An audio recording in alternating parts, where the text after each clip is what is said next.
There you go. All right, so everyone can hear me. Scott, give me a thumbs up. You guys can hear me all right? Perfect. Welcome to the 2021 Skydive Vancouver Island Safety Seminar Series. We started this a couple weeks ago, and today I'm super excited to be doing the Wingsuit Safety Seminar portion of this. A couple housekeeping things before I introduce the wonderful Scott Callentine. We're going to be going through, Scott's going to go through some presentation, and then at the end there'll be questions and answers, and we can facilitate that. I am not a wingsuiter. There is a chat forum you'll see where you can type in some chats, questions, anything like that. I'll be watching this and looking for some questions. You can question me directly, but those questions will be presented to Scott at the end. Of course, also you'll be able to ask your own questions live, Zoom, joy of technology. If you're not familiar with Zoom, how you would make sure that I know that you have a question to be asked is at the bottom when you see these little things pop up at your screen, there's a reactions button. In that reactions button, there's a little thing that says raise your hand. And I see that Mr.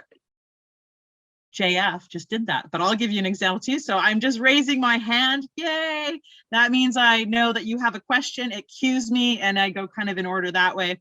I'll unmute you. I'll ask you to be unmuted and then you can unmute yourself. Once the question's all done, we can mute you and move on. Once your question's been answered, you can then, same place, lower your hand. So without further delay, I am very pleased and excited to introduce Scott Callentine. He has been skydiving for over 30 years. You don't look that old, but that's all right. He was introduced to the sport by his uncle. I learned this by creeping him on Google. With close to 10,000 skydives since, Scott's passion was found in wingsuiting. He has now completed over 6,000 wingsuit flights. He is a 7-time member of the USPT for wingsuits and an international wingsuit judge.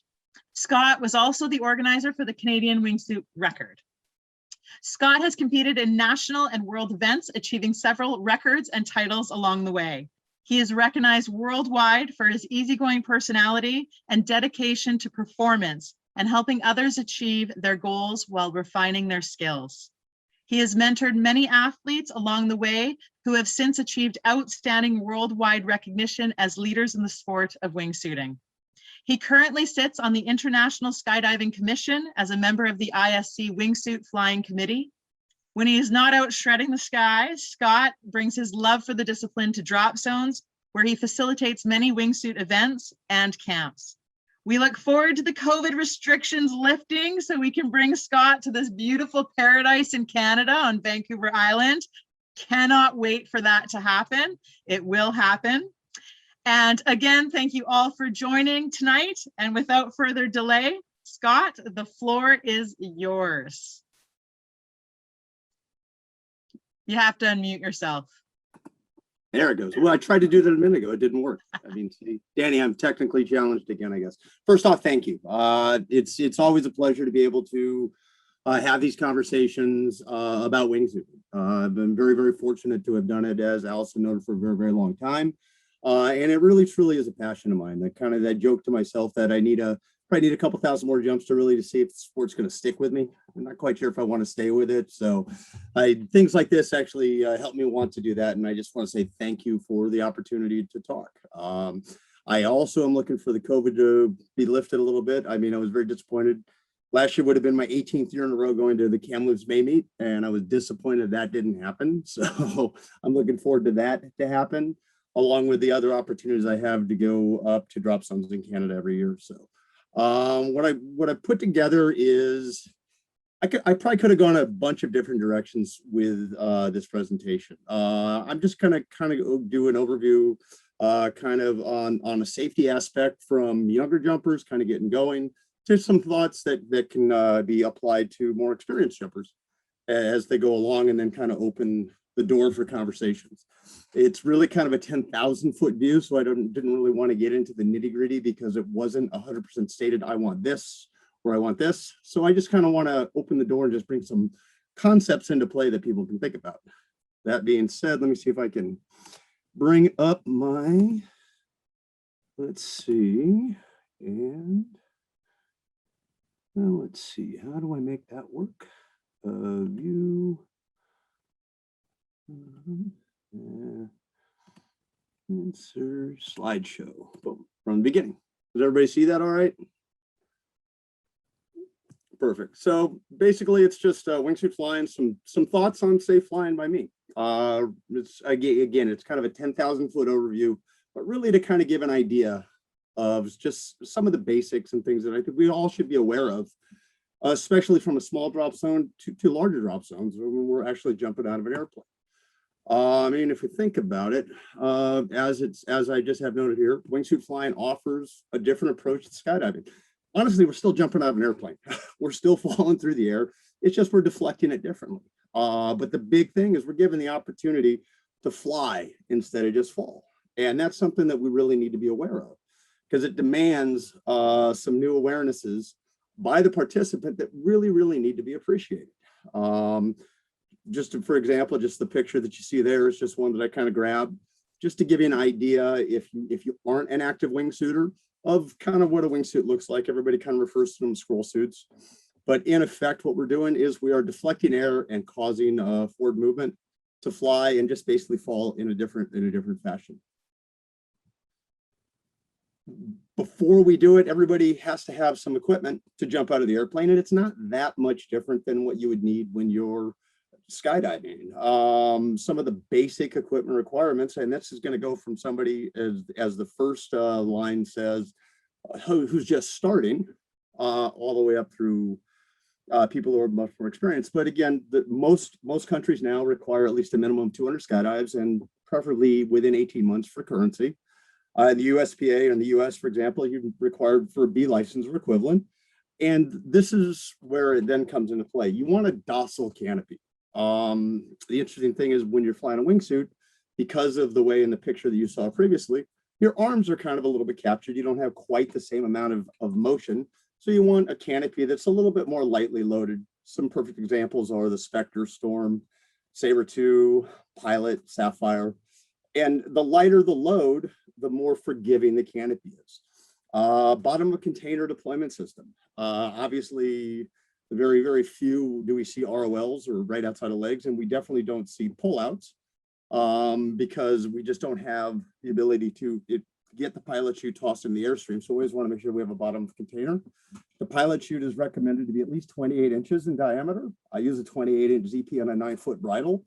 And what that allows for is just a little bit better capture of the air. If it gets too short, you can actually get the pilot chute caught in the burble and it'll kind of have a hesitation. We were going to want to have a hand or chest mount altimeter. I prefer the chest mount because you can see it, but you can use a hand mount, depending on how you have it set up. And I do strongly recommend an audible altimeter just to give you an idea. Obviously, a hard helmet is important, and I think it's pretty common in today's sport that everybody has an AAD, just for safety because we never know what's going to happen. The interesting thing is people think about wingsuits. And they go, oh, we got to do all these things. It's different. Wingsuiting it's still skydiving. First and foremost, we're skydivers. So when we do a gear check, you have to the rig, make sure the AAD is on. Leg strap, chest strap, altimeter, goggles, etc. We want to be able to do that, but there are some specific things that we need to look at with a wingsuit. Now, if you had spent any time flying a wingsuit, you probably noticed at one point or another handles. Your cutaway and your reserve handle, depending on how it fits in the suit, it could potentially get pulled inside the suit. So that's something that's one unique aspect that you always want to be aware of. And I say you be aware of, but if you see somebody on the airplane or somebody who's going to the airplane and they're wearing a wingsuit, I still think it's our responsibility as wingsuit flyers to look out for the other fellow skydivers that are there and look for things like this. The other thing that I think is really important are leg straps. There have unfortunately been instances where people have not put leg straps on. A couple of times they were fine, a couple of times they weren't. But you can't see the leg straps. That's why you just can't assume that it's there. So there's a shrug method. You can feel it. You can lift the rig. There's a few ways to do it, but you always want to be sure that you are checking that leg straps are done. Personally, my belief is that what I teach is that you don't put the wingsuit on, put your legs in there, and start zipping up until your leg straps are tight. It's my personal philosophy. I don't zip my wingsuit up until my leg straps are tight. And I really try to emphasize that to make sure everybody kind of thinks along those lines as well. But in effect, other than a few nuances, we're still jumping out of an airplane and we still have to do the same gear checks that are available, chest strap, everything. Separate from all of that, the biggest responsibility that I feel really needs to be recognized by anybody jumping a wingsuit is that our actions actually can have dramatic effects on the skydivers that are around us. And what I mean that is that we have horizontal movement. We're not just falling out of an airplane. We actually have the ability to fly distances. From 12,000 feet, I'm just using an example of a glide ratio of 2.5 to 1. We can actually traverse horizontally over 7.5 kilometers. And how we manage that ability is one of the biggest responsibilities that we have. Because when other people are jumping out of an airplane, they're generally falling straight down. And you'll see that in an upcoming slide. But where we can actually choose where we go, we have to navigate. We have to show that responsibility and carry that over to all our fellow skydivers that are around us. And that, to me, is probably the biggest responsibility that we carry. Yes, we can go jump, we can do that, but ultimately our actions, if they can affect other people, I think that's where we need to open our eyes and make sure that we're being the best stewards of this discipline for the safety of the entire sport. Using that as an example, if you look at here, this is just a normal pattern with a red line being the line of flight, and the gray area being the normal opening point for people doing free fly, FS, even in some respects like angle flying, because they can't quite move quite as much. But there's a normal opening point. If you look at how this is set up, wingsuits have to clear what I call the no-fly zone, or in this case, it's called the normal opening point. We want to make sure that we are offset and move out of the way of other people. The reason that I say that is let's say we have a tandem that goes out, or somebody jumps out of the airplane. They have a premature opening. Now they're up in the air higher. Something happens that creates them not to open up at 3,000 feet. I can't see when that happens. And if I fly my wingsuit back around into the area where you kind of see the normal opening point, there are things that are now out of our control, that if we hadn't flown into that area, something that might be not normal in a jumping operation, it's innocuous. But if we're there, they don't know that we're going to be there, and we don't know where they are. That's where problems can occur. This is just one example of the awareness that we have to have when we're working with other skydivers. I kind of call it our responsibility is to play nice. Everybody wants to play nice. Everybody wants to have fun, and everybody wants to feel that they can do what they want to do. But there's always a caveat that our actions do have ramifications on other people, and even the drop zone. I mean, things that we do actually can affect the drop zone, and we just want to be sure that we are being respectful. It's not our sandbox; it's the drop zone sandbox. We follow their rules, and the better that we can play nice, the more that we're going to be able to do as wingsuiters or skydivers in general. Now, one of those things is, and it's a pet peeve of mine, wingsuits should not land off the drop zone. You should never land off the drop zone. You get out of the airplane, you can fly where you want to fly. You can navigate and you can land on the DZ. This is a safety thing, not only for the fact that it can interact with other skydivers, but if you are oblivious and you don't pay attention to how to navigate back and land on the drop zone, it creates another set of issues that you need to think about. It interrupts drop zone operations. There are things that create issues that if you get hurt on landing because you're landing in an area that is not the normal landing zone, that again is something that you could have controlled. So you want to be able to understand how those effects and how you fly your pattern get you to where you need to land. Now, the biggest contributing factor to that are winds. I think everybody can probably safely say that if you have a headwind It's going to slow you down going across the ground, where if you have a tailwind, it's going to allow you to go faster across the ground. Now, if you get out and then you see this big, beautiful puffy cloud and you go, oh, I'm going to go play with the puffy cloud. And then you go soar off and do that. And then you look down and you're in a position where there's no way that you're going to make it back to the drop zone. Then you've done a disservice and you put yourself in a bad position that actually could have, again, ramifications that interrupt drop zone operations and put it just create challenges that we don't want to bring up.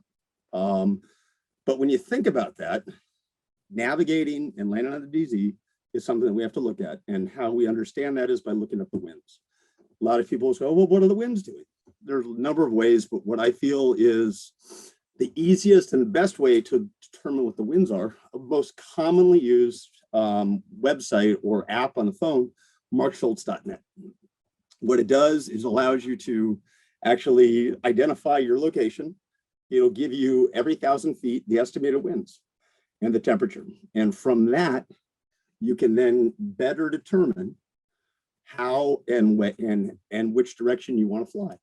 In this case, most of the winds that I use here are kind of out of the southeast, and they're fairly light. So we have a fair amount of latitude, because we're going to be able to move around pretty easily without having too much of a wind hindrance. But knowing that, I can look at this and I can think to myself, by looking at an aerial, well, I want to fly this direction. I know I'm going to get pushed this way. And that better allows me to plan for how I want to fly, which again, then brings us to be good partners with the drop zone and the skydiving community in general.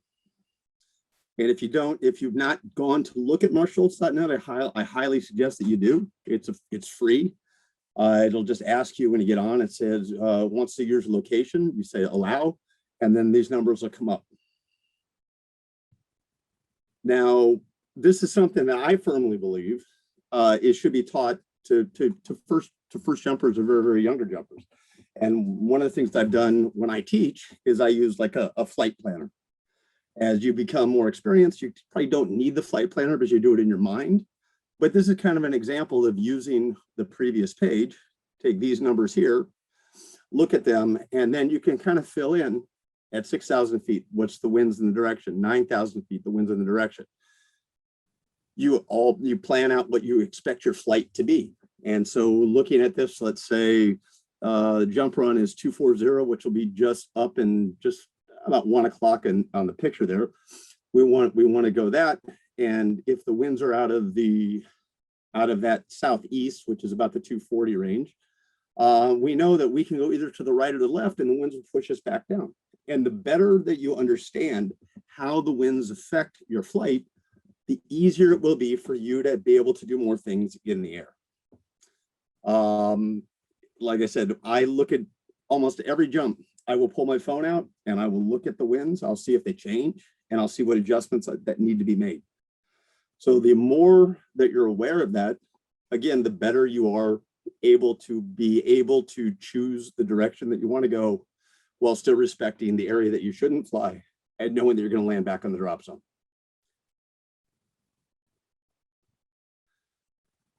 Those are kind of the basics, but as of kind of the key things I think everybody should know. But as you start going more, the next level of understanding comes down to what are the types of suits and how should I pick what's best for me. I mean, looking at what I'm using here as an example on this, you can see that all experience levels, 80 jump flight experience, 150 jump flight experience, 250, and you can see on each step the suit gets larger, and as the suit gets larger, it becomes different challenges that you have to kind of address. And the more that you understand that, the better that you are. If you think about it like this, when you're a student, you jump a big canopy. You don't go down to a small canopy right away. So you need to pick the right wingsuit. So think about what you want to do and work towards that goal. It can't cut corners. You can't go from the versatile suit on the left, all levels of experience, and then go to the performance world competition suit. It just doesn't work that way. So understanding that it's a progression, and just because your friend who's been jumping a wingsuit for many years, maybe longer than you have, and you want to go fly with them, jumping into the suit that they're jumping is probably not the smart thing to do, whereas they would be better served to help you by jumping in a suit that's more appropriate. So just remember that you always want to pick the suit that's appropriate. I think Roger Ponce, old FS organizer, you'd say, dress for success. Dress for success. Know what you want to do, and then appropriately make the decision that you want to do with that. So when you think about it, there's 3 fundamental points that you should all be aware of regarding wingsuit choice. Not all wingsuits fly together. Fly the suits that's not only correct with your skill level, probably first and foremost, also fly the suit that's correct for the group that you're flying with. If I'm leading a formation, I'm not going to fly the suit that I wore at the World Championships. It just doesn't make any sense, and it's not the right thing to do. Second thing is every suit has different specific targets of flight characteristics that they're designed to do.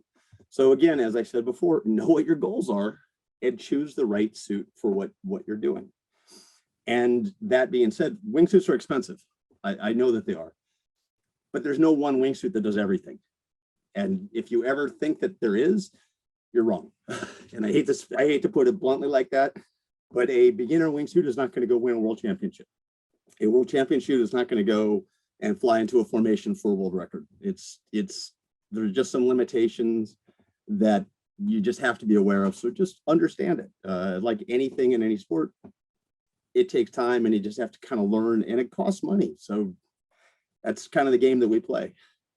And I think the most important thing that I just have here in the last line is upsizing a wingsuit is like downsizing a canopy. I think that we've all heard stories of people jumping in a canopy that's too small because they have mad skills. They want to go small. They want to go small. And you know what? Honestly, probably 99% of the time, if somebody downsizes a canopy or they upsize a wingsuit, they're going to be fine. It's going to work because the technology and everything has come along that it's become easier and easier to fly. But that 1% of the time, or a couple percentage points of the time, when something goes wrong, when it goes wrong really, really fast, and you have to be able to recognize what's going on and correctly react to it. So just because there's a suit that's out there that all your friends have, if you're not ready for it, don't jump it. Yeah, you might be able to get away with it a lot of the time, but you also need to have the experience to be able to control that. And I think that's one of my biggest bugaboos on talking about safety, where I see people jumping into wingsuit and they go into a much larger wingsuit than they should be flying. And I think the awareness of that is something that is my responsibility, and anybody who's jumping wingsuit's responsibility, to help guide the people that are following us move forward with to make the right decisions. I didn't want to get too deep into a bunch of stuff just because there were so many different directions to go. And I just wanted to give kind of these like high level bullet points, things to think about, things that you can teach to a first jumper that actually carry over, like the knowing where the winds are, how to fly back, how to think about that. But the reason that we do this is because we want to have fun. And this is just an example of kind of wanting to have fun. This is down in Florida, beginning of the year.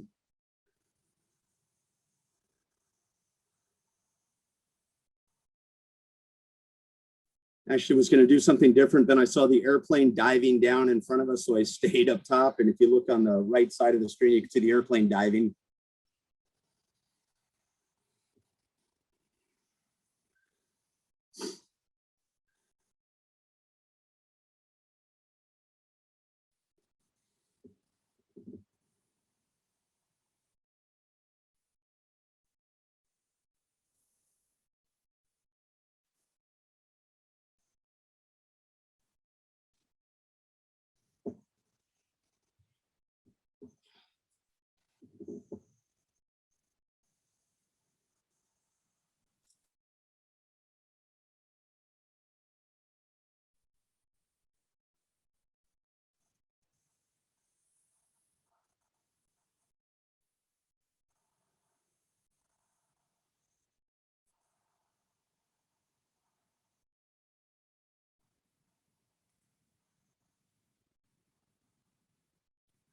Mind you, we only got out at about 12,000 feet, so.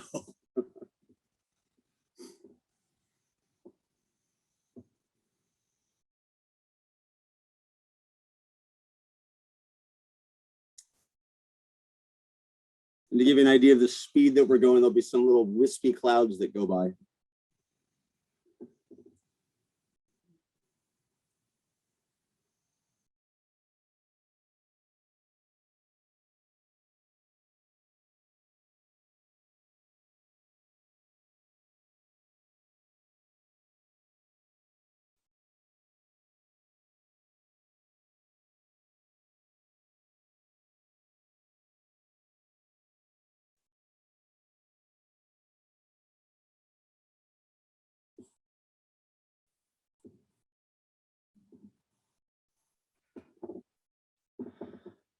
So just using it as an example, that's the amount of time that you can get when we're wingsuit flying. The fact is, there's a lot of stuff we talked about. The drop zone is basically straight in front of us. If you can't quite see it through that little bit of a haze there, but navigation took place. How it worked is the person who was leading in the black suit, he knew what the winds were. He knew which direction to fly, and he took us on the pattern that was required. And we were also, as I said before, off the line of flight where other jumpers potentially could have been. So all of the concepts that I just mentioned were kind of exemplified a little bit in that short little video for a single jump.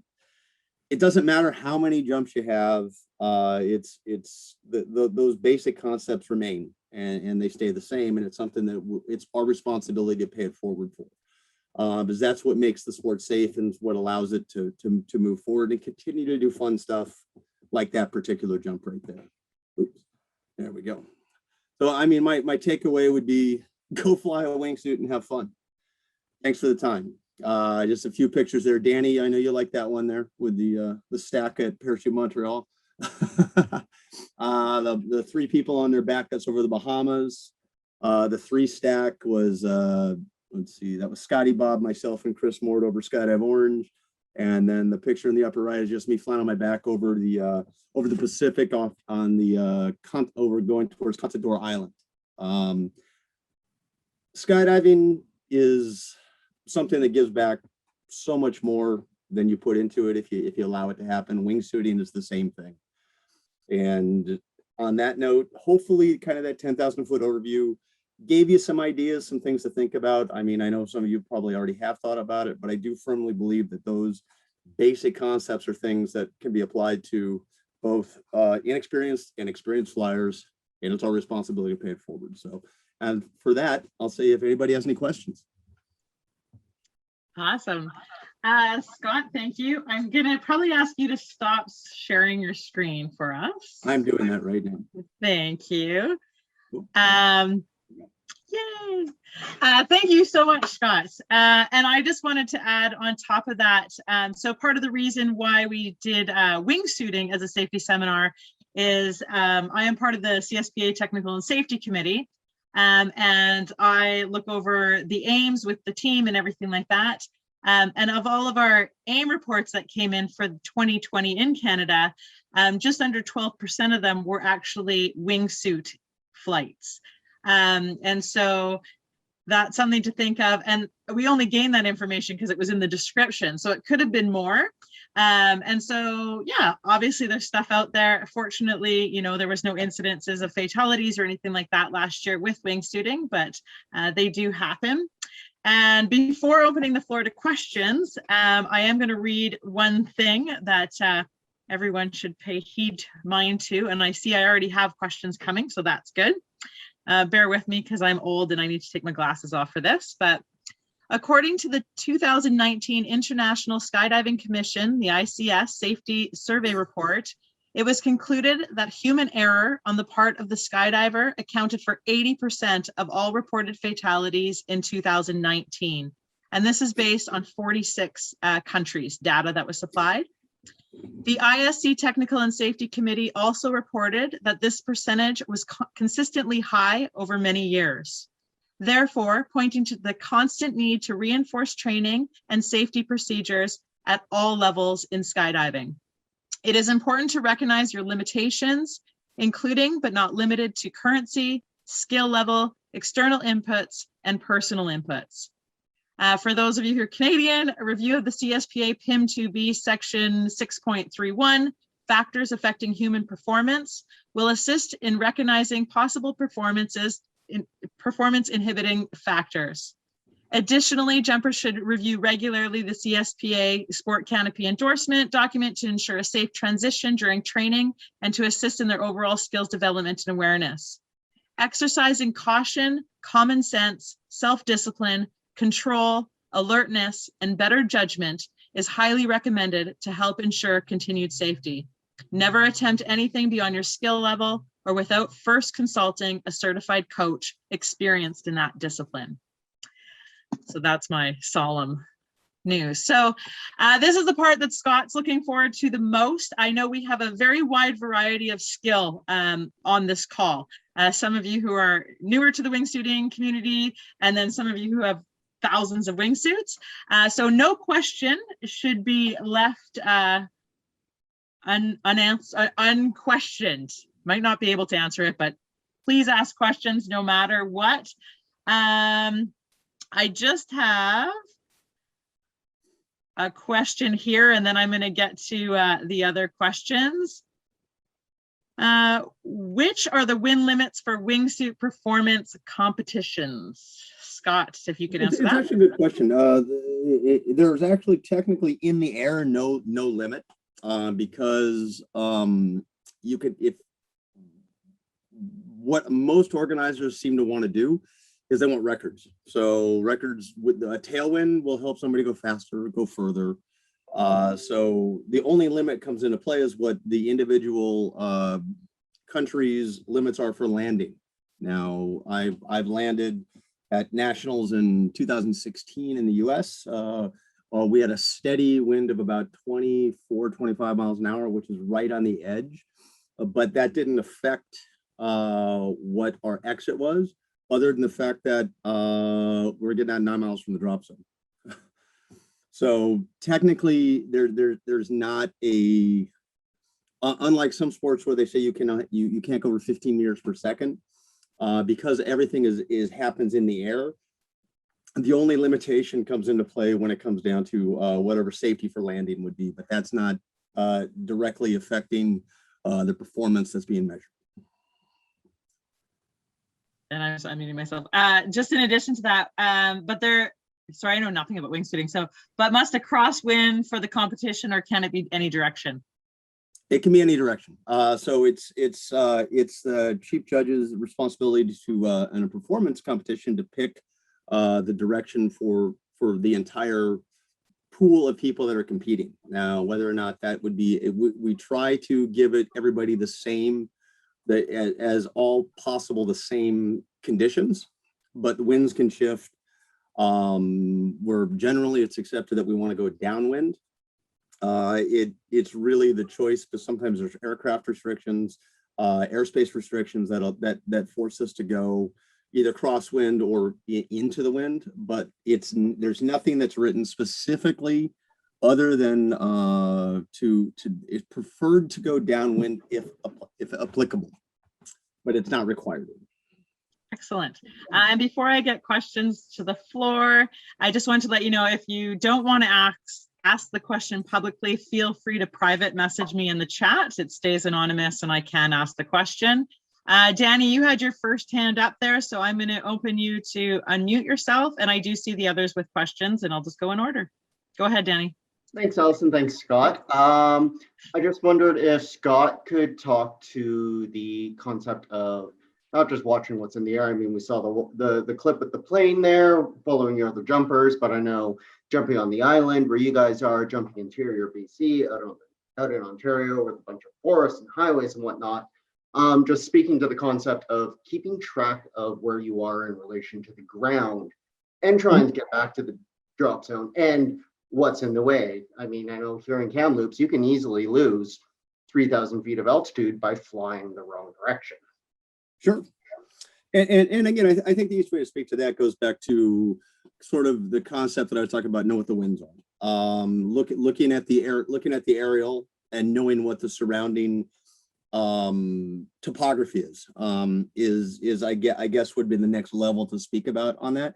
Like using Z Hills for an example. I know some of you would jump down there, some of you haven't. If you get out over the east, it's basically a swamp to the east for a couple of miles. You don't want to be over there. It's not that there's no outs. So that awareness is again kind of the responsibility of the jumper, because we can traverse a horizontal distance and we can actually go horizontally. The drop zone facilitates us to get into a position where we can jump, but we have to choose where we fly. And that is something that's learned by knowing what the winds are, knowing what everything is on the ground, and what is the safest thing for us to do. And that doesn't happen overnight, that happens over time. But ultimately, this is truly an example of personal responsibility. You have to make the choice based on the information that you have to do the right thing for yourself and for the overall community. I don't know if that answers the question, but there's really no other answer other than you have to choose and you have to make the choice based on your best knowledge set that you've acquired. Excellent. And I do see the people who are asking questions in the comments, but I'm going to go to some people that have had their hand up here for a minute, and then I'll get back to those. JF Mineta, I'm going to ask you to unmute so you can get your question asked. Bam, am I live? You are there. Hey, all right, Scott. Nice to see you again. Yes. Look, little bit of a funny question here. Is it okay to fix your wingsuit with duct tape? It's probably not a permanent fix, and depending on where you put the duct tape, it can work. But I mean, can you fix an airplane with duct tape? I guess so. Yeah, exactly. Your list got duct tape on his picture on your slide. That's why I'm saying this. I'm guilty of it. I've used it before. So it's probably not the best fix, and there's probably better ways to do it. But ultimately, you're probably better off fixing it. But yeah, you can get away with it. It's not going to be the be all end all. Yeah, I ripped my wingsuit going out of the aircraft at Voltige, so I had to fix it with duct tape. But anyway, on a more serious note, I changed my rig last year, and for the first time, for the reserve repack, I pulled the reserve on this rig. And something I've noticed is that when I pulled the reserve on the rig, my newest rig, I'm scared to say the rig manufacturer, because it pulled about 6 feet, stopped at the sky hook. Now you know what it is, and I'm kind of wondering, has there been any incident with the sky hook regarding wingsuit because of the reserve pilot chute being right in the bubble? That's the first thing that came to mind to me, because I was like, hey, I showed my kids and my wife. I was like, hey, that's how it works. I pulled the reserve, and I was like, holy shit, this is not what's happening before. Where it popped out, 15 feet behind me. It just popped like 5-6 feet, and I was like, oh my god, this is not cool.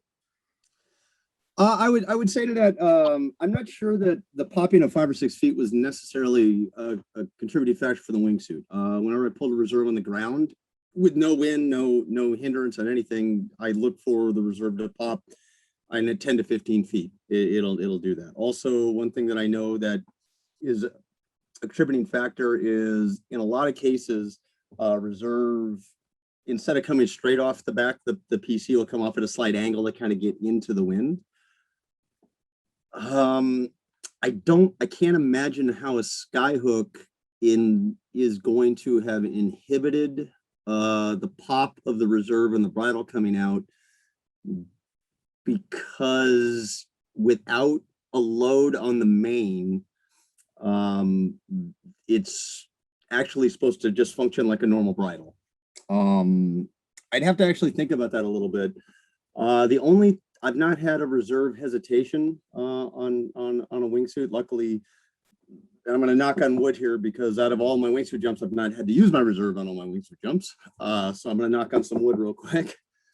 But what I will say is that I have had hesitation on a weak throw on a just with a normal pilot chute, and I was like, "What's going on?" And I turned my head and it hit me in the face. So what I did at that point is I just rolled. I rolled on my side a little bit and I caught air and then went. And the only thing that I could think would be that if that was a situation with the reserve, I would probably try to do the same thing. Just at that point, it'd just be a matter of doing everything you can to get it out. But let me think about that a little bit, because I can't think of a reason why a skyhook would create that. It sounds like it was a weak launch of the pilot chute, to be honest. I can't hear you. I hope so. Sorry. No, there you go. So I again, I don't want to talk about specific rigs or anything like that. Just my understanding would be that there's a lot of things in that dynamic environment when one releases the reserve that could have been happening, and I don't really want to speculate. The only thing I can say is that in that situation, the experience that you have to draw from is just like in anything else, is what do you do to correct the situation? I'm actually going to open up the floor to Brian Murray. For those of you who know, Brian Murray is not only a very experienced rigger, he's also a wingsuiter. So, and he was answering some questions on the side there. Brian, I just have to find you on here. I'm going to ask you to unmute, Brian, and maybe you can chime in on that. Yeah, absolutely. Is Brian on there? His name is. I see him. Brian, are you on there? He might not be able to answer. I don't know. Brian Murray. Oh, well, maybe we'll come back to him. But Brian, can you hear me now? Oh, I can hear you now, Brian. Brian, yeah, Okay. if you could chime in on that, that'd be great. Not sure what was going on there. Yeah, I actually put a comment in the chat, but on the skyhook, there is the red lanyard that goes from the RSL and hooks onto the actual skyhook, the actual hook itself. And there's one turn of seal thread, the same thing that when you do your pin check and you see the seal held on with red thread. There's one turn of that around the hook that holds, basically it's just there to prevent that lanyard from sliding off, like while the container's being closed, what have you. So it's not uncommon on the ground when you pull your reserve for a repack to have that pilot chute, when it extends to the point where the hook is, just that extra few pounds on that seal thread can stop the launch. It's not really an issue in the air. Your seal thread's adding, about 4 pounds. Yeah, as I say, it's like only 4 to 6 pounds to break the seal. Yeah, thread, so. 4 3/4 or 3 3/4, or yeah, somewhere around there. So on the ground, it's by the time it gets there, it's already expended a fair bit of the energy from the spring launch. It's just enough to stop it and make it drop. In the air, even just a tiny bit of air movement or of wind is going to be enough to break that seal thread. So it's pretty common on the ground. I wouldn't worry about it in the air. Excellent. Thank you so much, Brian. I appreciate that. Hopefully that gave a little bit more clarity. Mike Steer, I have you next here, and then I've got a couple of questions from people in the chat area. So go ahead, Mike. Hey, Scott. I agree, checking winds is extremely important, and I see a lot of people not doing that as nearly as often as they should. You mentioned Mark, or sorry, which one did you mention again? Was it Mark Schultz? Mark Schultz on that, yeah. Yeah. Have you ever used Ryan Carlton balloon weather, or have you ever compared the two to see how accurate that one is? I actually have not, and let me, if you can send me that, I will do just that. Yeah, okay, I'd be curious. Yeah, please do, and I'll give you feedback on that. But I've always used Mark Schultz. It's what we've used for performance competitions, and it's become kind of the standard that everybody uses. But I'm always open to see if there's something else to look at that basically both. I'm assuming that just like Mark Schultz does, it's a compilation of MEDAR and other AWAS data that's available online, and it compiles and then makes a prediction. So I'm Yeah. assuming that it's the same thing. Yeah, and so I've used this one for canopy piloting as well, and I found it pretty accurate. Anyways, I'd be curious what your take on that one is. I'll fire it over to you Daniel, later. I see a question about the Presume the Winds app applying Canada. I've used Mark Schultz all over the world, so yeah, and I have used it in Canada. So Yeah, we use it at our drop zone, and we've actually, you can, as a drop zone owner, you can actually get your location tag. So in Mark Schultz, there's Skydive Vancouver Island, and you just click on that. We've been using that for it. And we, even when we moved our drop zone last year, it moved to here. So yeah, it's very accessible. Cool. It's great. but Hopefully yeah, that Mike, answers your question. send me the information on that other one, and I'll take a look at them and let you know. Yeah, check it out over the. I haven't heard of it or used it, so. Okay. Cool. Thanks, Thanks, Mike. I have some questions from Caesar. I'm going to ask you to unmute. He's been asking some questions on the side regarding some fly site stuff. So hopefully I said his name right. Caesar, I just asked you to unmute if you want to ask them yourself.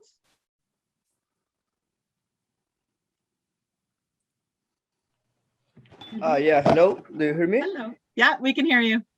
Yeah, well, I would like to know a little bit about the configuration that you use for the flight site for the different events like speed, time, and distance. Mhm.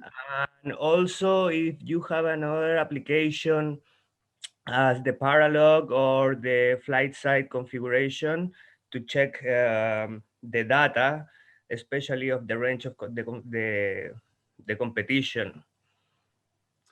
So there's a couple of things with the flight site. Yeah. So for the configuration, if you're looking at it from the point of view of config files, their speed, time, and distance are usually going to have. I have them set up differently. Each thing is giving me something different that I choose. I use the same beeps and notifications for the windows. So that doesn't change. It's just the information that's provided to me in the middle of it. As for reviewing the data, I've used Paralog before. FlySite Viewer does a good job, and also Sky Derby. You can actually upload Sky Derby, and then if you put in the parameters of what the window is, it'll actually do the calculations and give you the output that you're looking for. So those would be the three that I would look at, and I probably most used either Sky Derby or either Sky Derby or FlySite Viewer are the ones that I'm kind of using most right now. Yeah, can you text it in the chat over there to have the address? Sky Derby or the FlySite Viewer? Yeah, the Sky Derby. Okay, yeah, let me see. I can pull it up and I think it's just skyderby.ru, but let me confirm that and I'll toss it in the chat right now.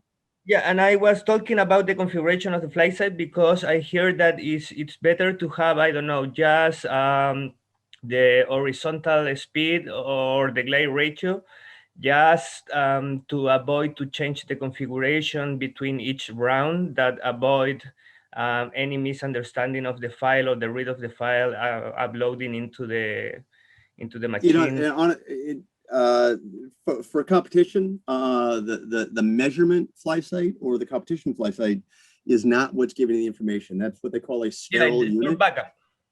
But your own personal fly site is what gives you the information that you want, and each individual is unique. And one thing I would make sure that you have on your fly site is the firmware that allows for multiple config files. So there's a method where you can turn on, off, and then you can pick the config file that you want. So in my fly site right now, I have 7 different config files that I can choose before I get on the airplane.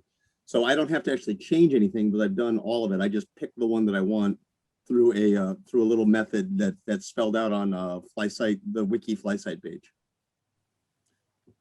Awesome. So like for example, I have one that says navigation, I have one that says speed, I have one that says time, I have one that says distance, I have one that says organizing, and then I just pick the one that I want because I wrote all the parameters that I wanted that I liked, and so I don't actually have to go in and actually change the config file. So I have multiple config files on my fly site that I can choose just through a way to do it by using the on-off switch. Thanks so much for your time. Just checking the best way to do it properly. That's why I'm checking yeah. my own configuration.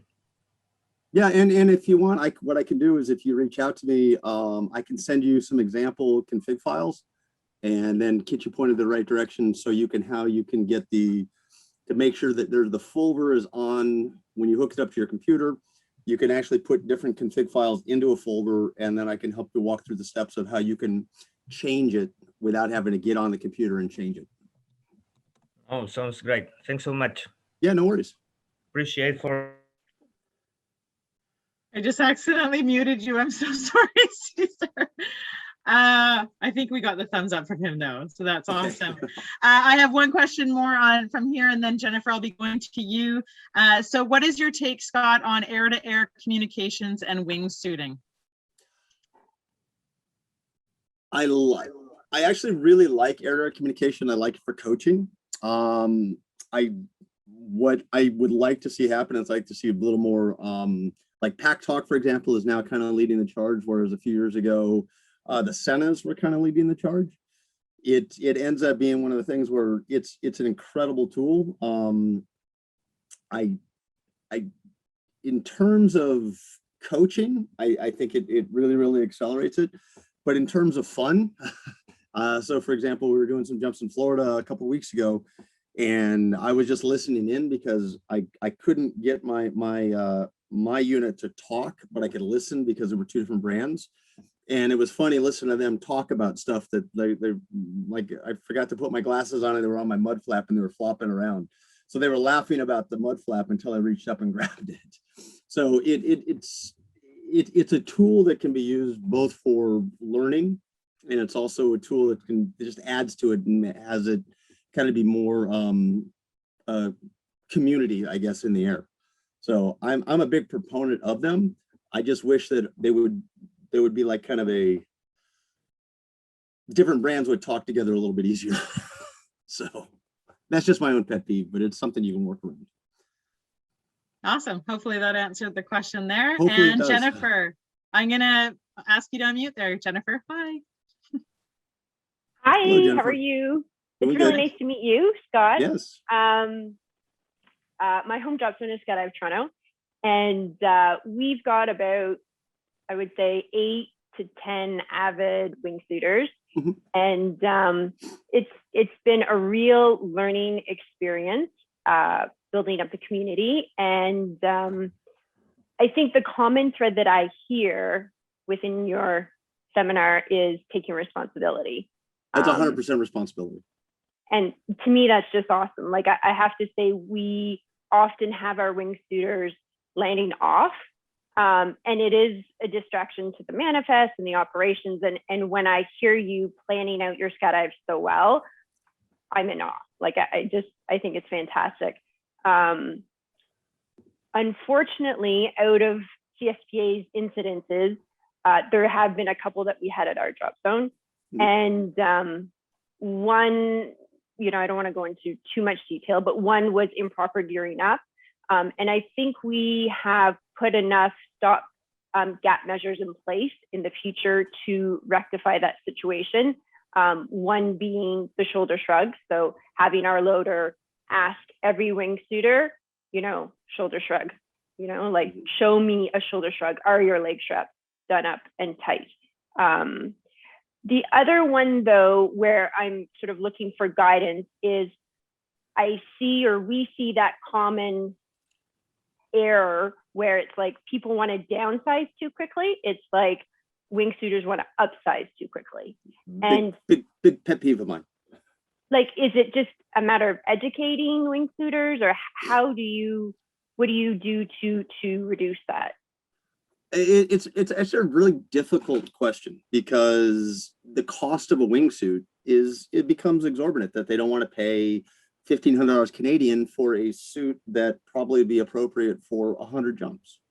And so they instead of looking at options of renting, and I'm working with a couple of manufacturers now to set up some rental programs. I got one called Fly for Free, where they do the course, give them a wingsuit that's appropriate for 50 jumps, and then they buy a suit that's more appropriate for later.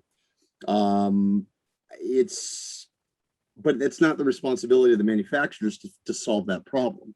It's the fact that people have to realize, as I said before, this sport costs money.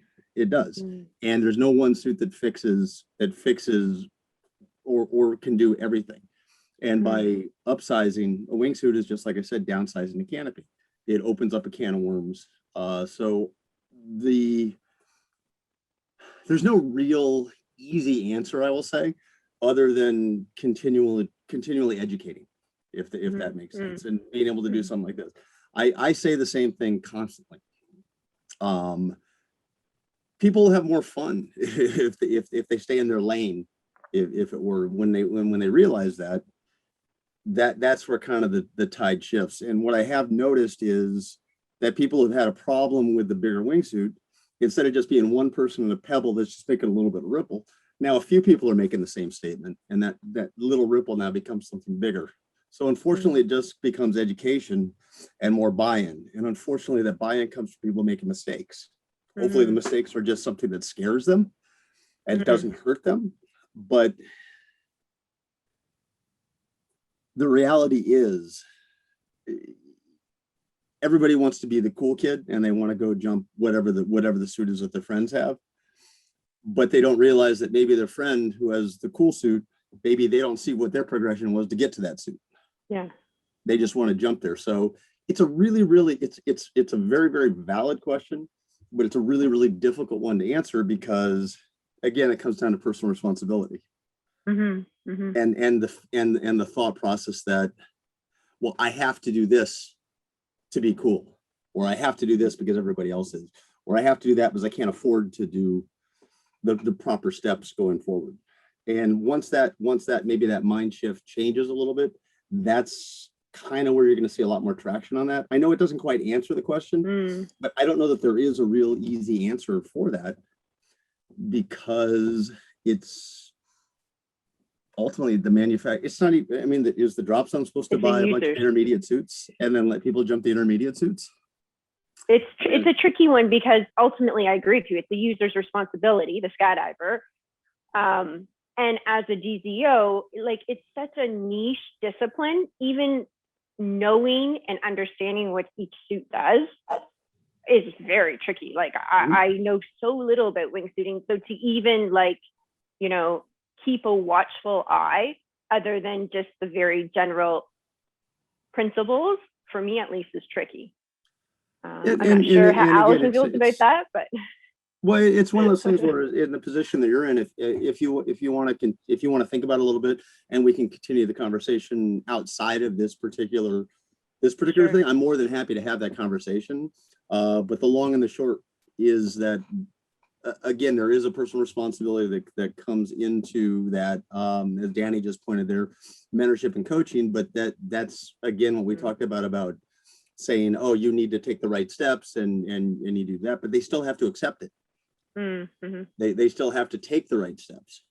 And so that's where the trick comes into play. So I wish I had a better answer, because it's something that I stand on my soapbox a lot and talk about. And though I've seen a little traction, I also see, as more people get into it, they also skip some of the steps. And it's a quandary for me, and really bugs me that I don't have the right answer. So I'm trying to do what I can, and I can only affect what's immediately around me sometimes. So, but I would love to continue the conversation if you want to have that conversation later. Sure, that would be great. And thank you very much. And just, Jennifer, I can definitely relate. Scott, we had 1 year where we had a whole bunch of wingsuit cutaways. And it got to a point where Gordon and I were like, we're not wingsuiters. There's so many disciplines right now. There's so much going on, and trying to be experts as DZOs in all of these. You know, we're great. We have Mike's here. We've got Brian Murray on the island. So we do have some experience wingsuiters, but to educate. And we reached out to manufacturers, found out about canopy. And so rather than just eliminating, saying no wingsuiting at this drop zone, no different than 90-degree turns, right? We just chose to educate ourselves as best as we can in the area and progress from there. Danny Well, I Grant. mean, before- let me just say this to speak to that fact, where if you had a rash of cutaways, I would look for what the common thing was. Was it a short pilot chute? Was it a small pilot chute? Was it a weak throw? I mean, was it training that was going on? Because usually if there's a rash of that, you might be able to hone in on a single thread. And incorrect canopy use. In what? Incorrect canopy use. So we have restrictions on what canopies can be flown with the wingsuits now at the drop zone. So, because they were just canopies that weren't, Mike's laughing because he knows that just canopies that shouldn't have been used for wingsuiting, and you know, we had to educate ourselves. So we have, and knock on wood, since then it's been awesome. So I just, before I get to you, Danny, I just have a question relating to this, or comment relating to this, is that on the Squirrel website, they give recommendations for jump numbers per suit. Are those accurate? And then I'm going to get to a different question as well. I don't think they are. I don't think they're 100% accurate. I think there's some marketing that's involved with that. And I think there's something that plays into the fact of trying to get people to move forward. I disagree with some of it. I'm not saying that they're wrong. I disagree with many of the numbers that are on manufacturer websites, just from my own personal experience. I don't think they're egregiously wrong, but I would like to see some adjustment on some of those numbers. I think they're a good guideline, but they're not written in stone, in the sense that some people, even if they do meet whatever that minimum requirement is, they're still not ready for that suit. And again, but I think in general, they could be a little bit, most manufacturers, not just Squirrel, could be a little bit more conservative and give a range and be more open about that. That's just my personal opinion. Fair. Chris, did you want to ask anything further on that, or? Nope, you're good. Okay, awesome, thanks. So I just have a question in the chat area. Oh, I can't pronounce this name. But so trying to get into wingsuiting this year. So looking for some insight. Jump numbers were not the greatest last year, but have a bunch of jumps in a one-piece tracksuit. Are there any similarities between tracksuits and wingsuits? Just looking for some words of wisdom.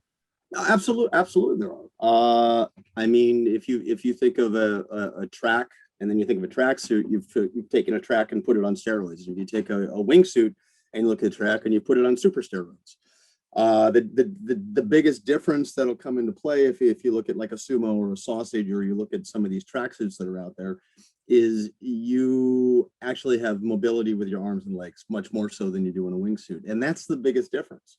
What the tracksuit allows you to do is it allows you to default if something happens to more your own previous experience in skydiving with waving off and doing that, whereas a wingsuit, you don't have that option.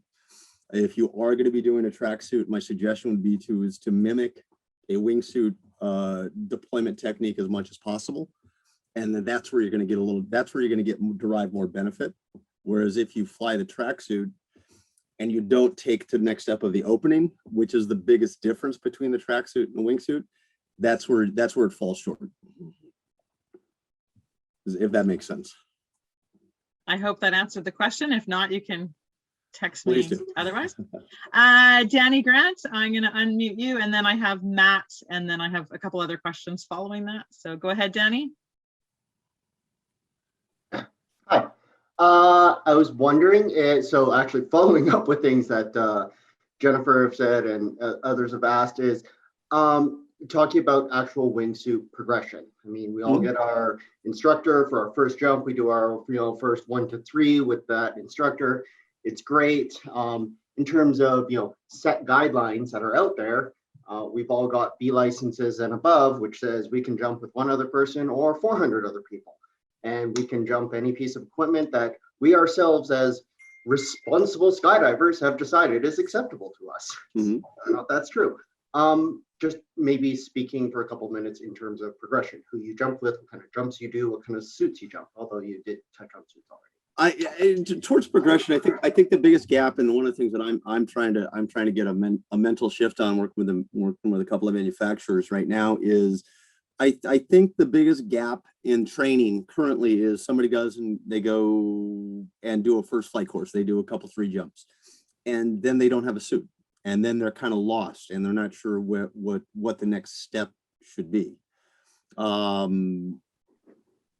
If that little black box can kind of get opened up and kind of talked about and give more of a direction, whether it's provided a suit or provided a discount, or trying to give a direction as opposed to just wham bam, thank you, ma'am. You've done your first flight course, done a couple of jumps. Now go have fun. If you don't have the direction, I think the responsibility comes back on both the wingsuit instructor and even in some cases manufacturers to actually provide a little bit more guidelines on that.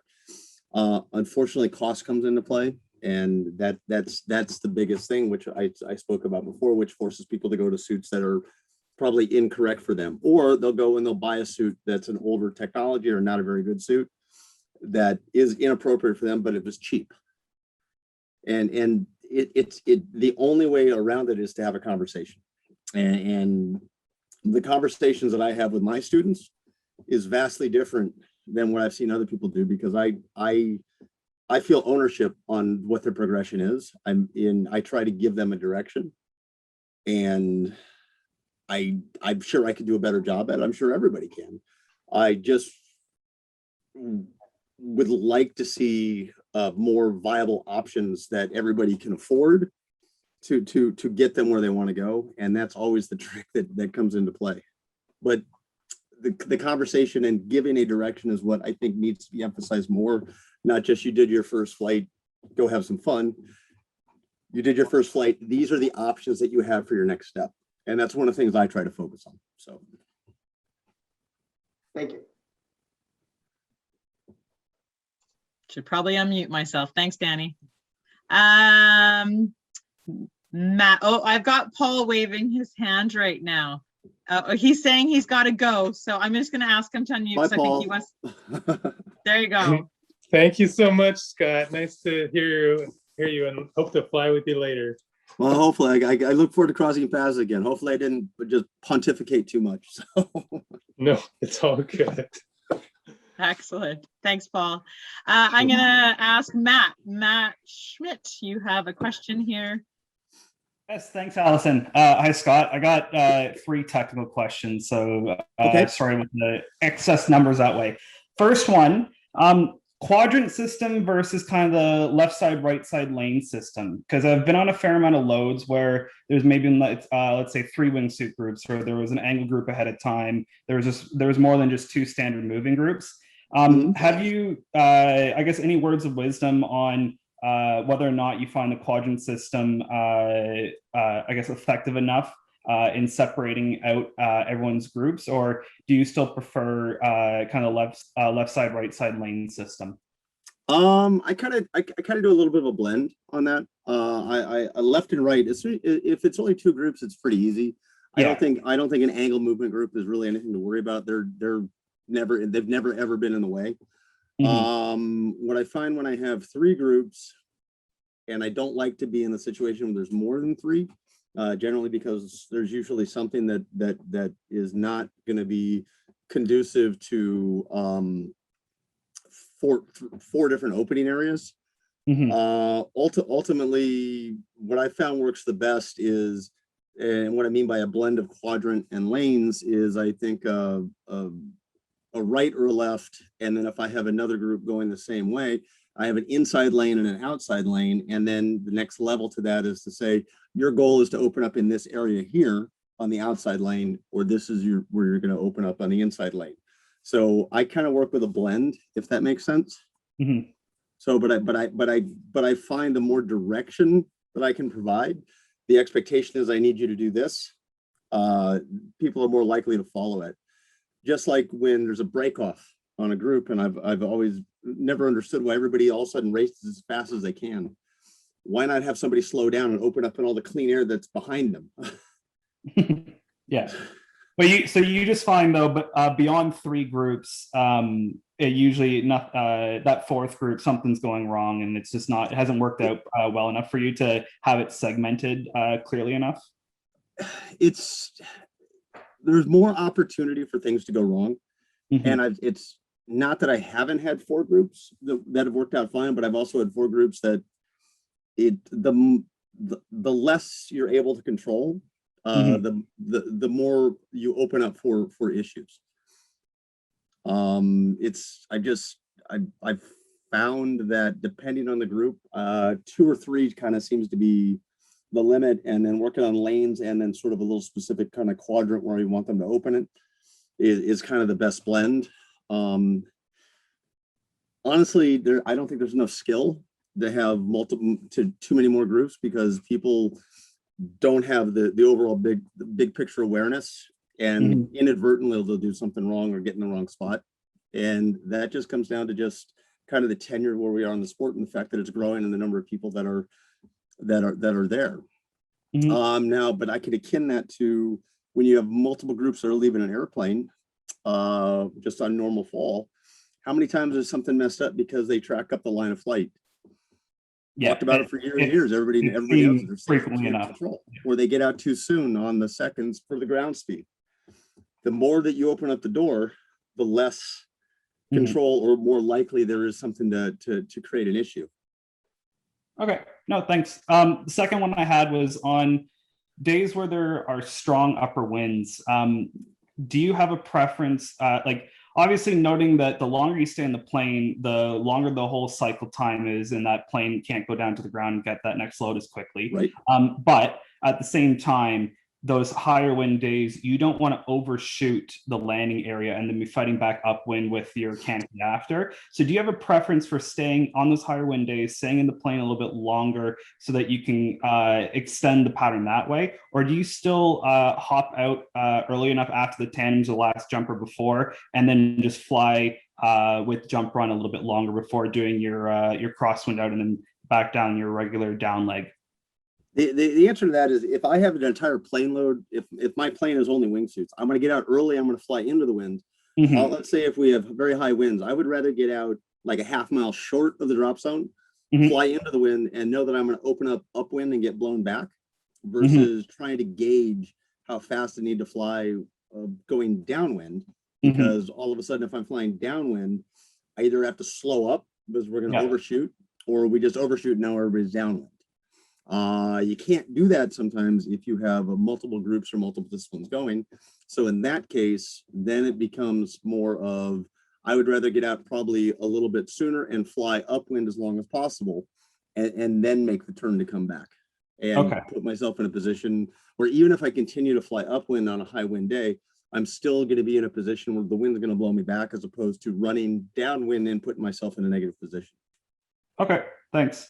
And then the last one I had was, so I've only been wingsuiting for a couple of years, but from a couple of friends of mine that just started in this previous year, there was an incident where someone was in a flat spin. We were talking about what we were taught for how to get out of it. And even though I only was taught like the first jump course and stuff a couple of years ago, I was taught ball up and then arch out after, but they were saying that they were, the more updated version was just arch in the suit.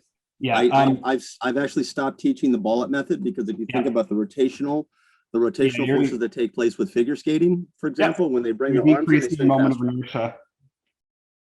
So the first thing I teach people is they're uncomfortable is shake, like kind of shake the suit because something's not quite right. Arch is the next thing, because arching is going to then allow air to spill. And then the third thing is not to ball up, but eventually to ultimately, if you can't control everything, to just go to your reserve, because you're going to create more issues by balling up. This is along the lines where we used to teach people to cut their arms away. But now most suits don't have an arm cutaway, because now you've lost control of the fabric. And as the fabric, as soon as you lose control of it, then now you're in a worse position, because now it's going to cover up handles, or it's going to inhibit reserve or a main coming out. So it's just the evolution. What it's come down to is the balling up is sort of something that's kind of gone by the wayside through experiences of different instances that have happened, and that's not commonly taught these days. Okay, and then I guess my follow-up to that was, like, is there any other evolutions in teaching that have happened recently, or is that kind of just the major one that the teaching method has changed? I think teaching constantly evolves, and I have to think about really kind of what we were teaching 15, 16 years ago versus what's going on today. But that definitely is one of the bigger ones. I saw Chris, I think, had a question of, if you can't get out of a flat spin, Yeah, if you can't get out of a flat spin, you're going to have to go to your main, and your main just might be the deceleration device before you go to reserve. I mean, that's just fact. That's just the way it is. Okay, thank you very much for all the questions. And that actually does apply to almost to other disciplines as well. If you lose control, then you deploy your main, and then you may or may not be able to land your main, but now you've stopped what the major force is of the problem, and then that's why you go to your reserve. So, thanks for answering all the questions. Well, hopefully they made sense. Yeah, no, they do. Thanks. And you're welcome, Excellent. Chris. I have a question here from, I'm going to ask Lean to unmute yourself, and then John Davies, you're next. Thanks, Allison. Hey, Scott. Hey. Is your guidance on wing loading any different for a jumper that flies a canopy designed for wingsuiting as opposed to one that isn't perhaps a less docile 9-cell? Less docile 9-cell? You mean like a canopy that's maybe not specifically like some people love the Crossfire for wingsuiting, other people don't. Other people won't jump a Katana because it's a 9-cell that's maybe not quite as friendly for wingsuiting. Is that, I guess I'm not quite sure what your question is. Sorry, I meant a less docile canopy as opposed to a wingsuit canopy. I just purchased a wingsuit canopy, and I was wondering whether sort of upper limits on wing loading would apply the same way. So like for example, if you use an Epicene, I'll just use that as Epicene or Horizon, something like that. Epicene is there is a point of diminishing returns on the wing loading, and it doesn't matter what canopy you're flying, whether it's wingsuit friendly or non-wingsuit friendly. A higher wing loading, things happen faster. I was talking to a very, very experienced jumper a long time ago, and they were jumping what would definitely be considered a non-wingsuit appropriate canopy, but they were doing 1,000 jumps a year, so they were incredibly current. Right. Which is another factor that comes into play. I load my canopy, which is a wingsuit geared canopy, higher than most people do, but I do a lot of jumps a year, and I'm comfortable with that. So the question is not as easily answered because it depends on what your currency is. Right. If you do a large amount of jumps and you're very, very aware and you're very, very comfortable in how your deployments are with a wingsuit, you could probably get away with a little bit heavier load just because of your awareness factor is a little bit higher. But I wouldn't recommend that for somebody who's younger in wingsuiting or a younger jumper, and I would stay on the up below that 1.3 is kind of that little magic number.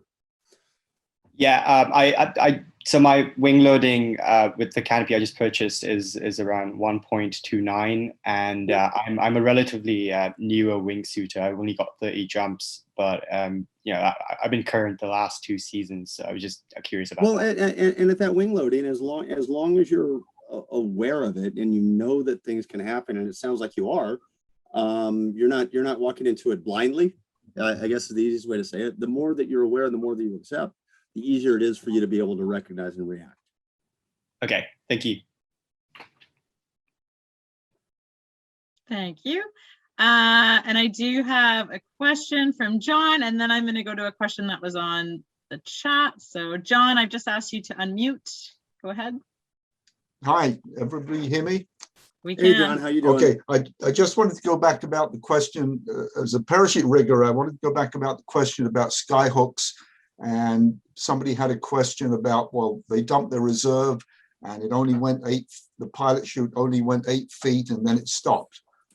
Well, sky hooks are used and MARDs are used. Let's talk about the sky hook. The sky hook is used as the cutaway main parachute now becomes the reserve parachute deployment system.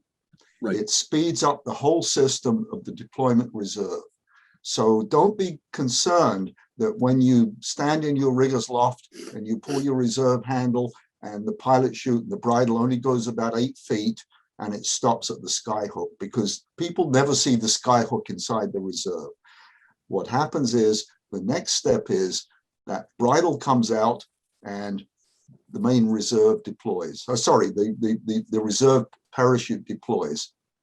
The skyhook for wingsuiters, in my opinion, is a very, very good idea because it uses that huge cutaway main parachute as an anchor to deploy your reserve.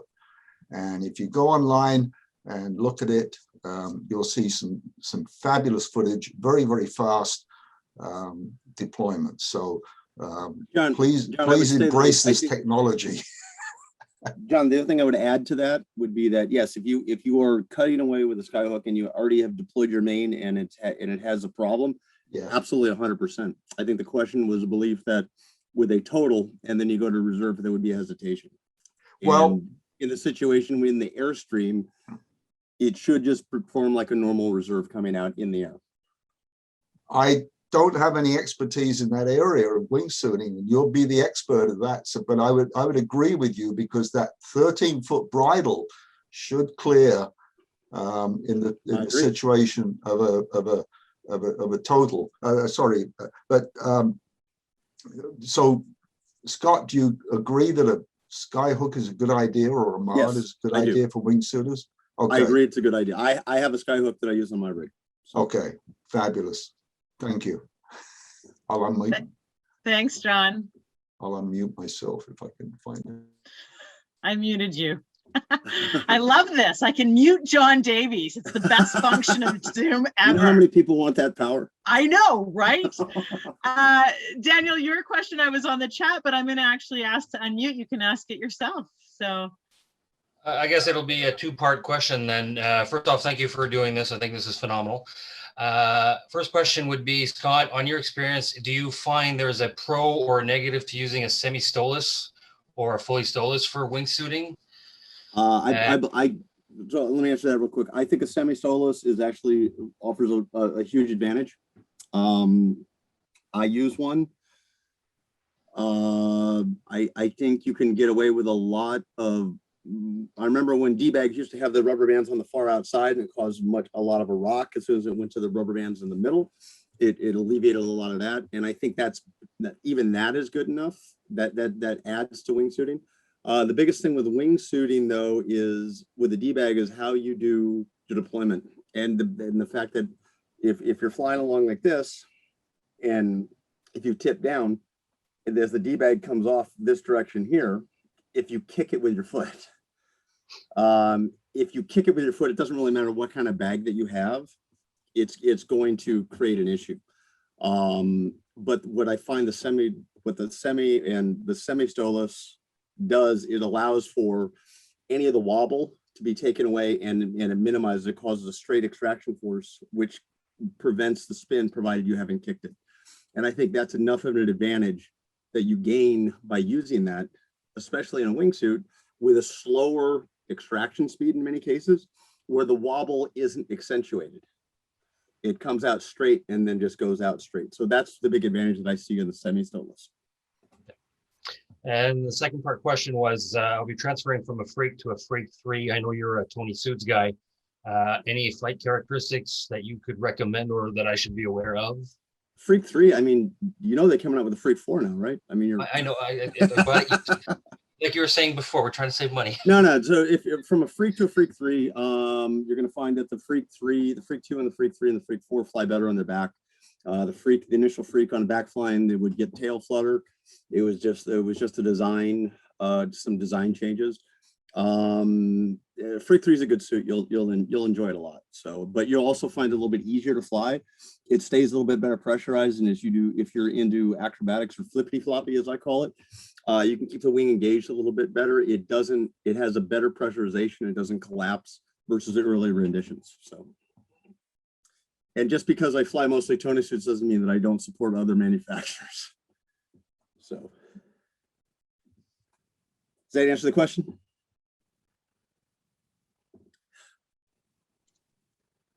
you're muted again, Daniel. Hold on. I don't know why that happened, but.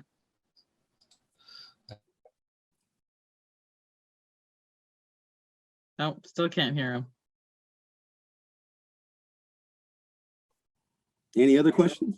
Oh, he says he's good, thanks. Okay, good. There you go. Sorry, I don't know. I didn't mute you. I'm sorry. That's so funny. All right, so right now I have no other, oh, I know that some people are talking in the side chat here too about, I know Mike just said something about the squirrel recommendations about a 1.2 to 1 for the epicene. So yeah, there's definitely some comments and feedback on there. It looks like actually that's a good point, is that canopy is best in that no more than 1.3 range. Like that 1.2 is kind of the recommendation, whereas other canopies can get away with it because of different fabrics that they're used. That comes back to understanding your gear and having responsibility of your own choices. So fair. And I got Danny with his hand up again. There you go, Danny. I just wanted to say I missed touching your face, and I hope you get to come back to Canada soon. your face is so soft.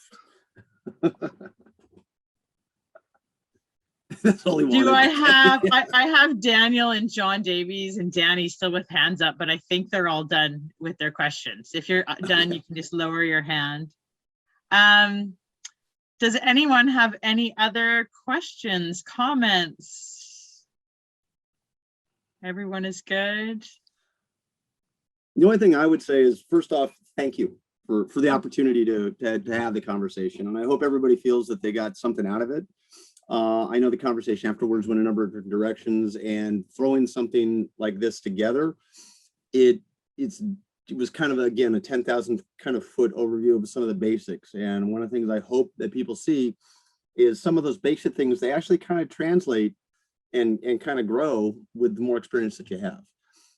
It's a constant walk down the road, and just because you have more experience doesn't mean some of those basics aren't something that still are 100% applicable going forward. And I think that's probably a huge takeaway.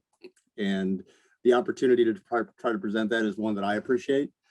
And then I also offer to anybody, if you have questions, please send me a private message. I'm more than happy to answer. I get messages from people all over the world quite often, and I've never not once answered a message. So that opportunity is there for everybody, that you can reach out, and I'm more than happy to continue a conversation. And thank you to everybody for showing up. Well, thank you so much, Scott. I know on behalf of Gordon and I, totally, yeah, I appreciate that you took the time. I know your schedule's very busy. He interviewed me actually about this whole thing too, so it was awesome. I cannot thank you enough. And of course, for everyone who's attending this, I know people came from Quebec. We got some people who are out of country completely, and so different time zones all around. I can't thank you enough. It is my goal it so far looks like it recorded well, so I will definitely post this. I'll send you all a follow-up email. Sometimes it takes a couple days. I'm going to unmute everybody, so then you'll have just an opportunity to chat. But again, Scott, on behalf of Gordon and I and Skydive Vancouver Island, certainly can't wait to have you out to put on a big camp. I look forward to it. It'll be awesome. So there you go, you guys. Everyone can say hey. Thanks. Thank you, Scott. And thank you very much. And please reach out. We can talk some more for sure. So awesome. And Alon, we'll have that coffee. Yeah, I saw you posted on. So well,